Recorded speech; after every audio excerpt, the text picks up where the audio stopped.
Be ready. 5 seconds. Start. I am glad to welcome you to this conference, the main initiative for calling which belongs to my friend and colleague when he first suggested to me that there should be a meeting of vice chancellors and others to consider how we can improve agricultural education in the country. I readily agreed. There is perhaps no single issue which is of greater importance for the future well-being of our country. A hard fact which we must face is that the economic life of India is not properly balanced between agriculture and industry. Though there has been considerable development in industry in India in the last 50 years, we cannot by any means call India an industrial country.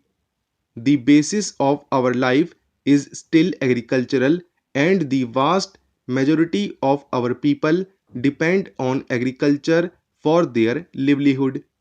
In fact, curious as it may seem, the pressure on the land has, on the whole, been increasing in spite of the growth of our industries. It is therefore all the more regrettable that we should produce enough food even to meet our requirements.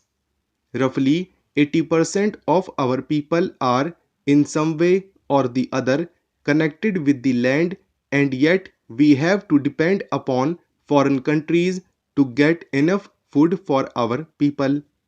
In sharp contrast, we find that the USA, where not even one-fifth of the people work on the land, not only produces all its food but exports vast quantities to other parts of the world. We must therefore ask ourselves the reason why, with four-fifths of our people on the land, we are still deficit in food supply, whereas other countries which do not use even one-fifth of their manpower for the production of food are surplus areas. A searching inquiry into this problem is more necessary as our position has not always been so bad as it is today. Until some years ago, we have in fact been exporting wheat and other food grains, but since 1983, we seem to be suffering from a perpetual shortage. You all know about the efforts of the governments, both at the center and the states, to increase the production of food through the Grow More Food campaign. I think you will all agree that the results have not been commensurate with our efforts in this regard. As such, we know that the average yield of our land is one of the poorest in the world, and this is so in spite of the fact that the quality of our soil is perhaps second to none. The only explanation is that our methods of agriculture are not fully effective. We must therefore think in terms of a change in our agricultural methods. This can be achieved only if our agricultural education is thoroughly recast. I think you will all agree that the present system of agricultural education in India is not satisfactory. It has not proved adequate even in normal times. During an emergency like the present, its shortcomings are only too apparent. Most of our universities have some provision for agricultural education, but the education is mainly theoretical, so that the results we could expect from the application of science to agriculture do not materialize. Our agricultural graduates are fit for almost everything except becoming agriculturists themselves. Our present agricultural education is defective because it lacks adequate practical basis.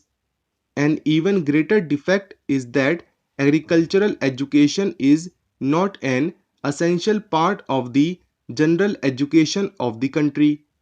Education is intended to develop the potential abilities of the individual in the context of the requirements of society. In a country like India, where agriculture is not only the main profession but the dominant way of life, it is necessary that agriculture must enter intimately into every aspect of general education.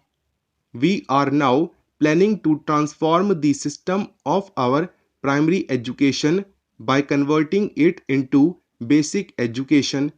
Gandhiji, with the insight of a genius, saw that if education is to be creative and real for millions of our people, it must seek to satisfy their basic requirements of food and clothing. Intellectual development can be adequate and satisfactory only in the context of satisfying these two basic needs.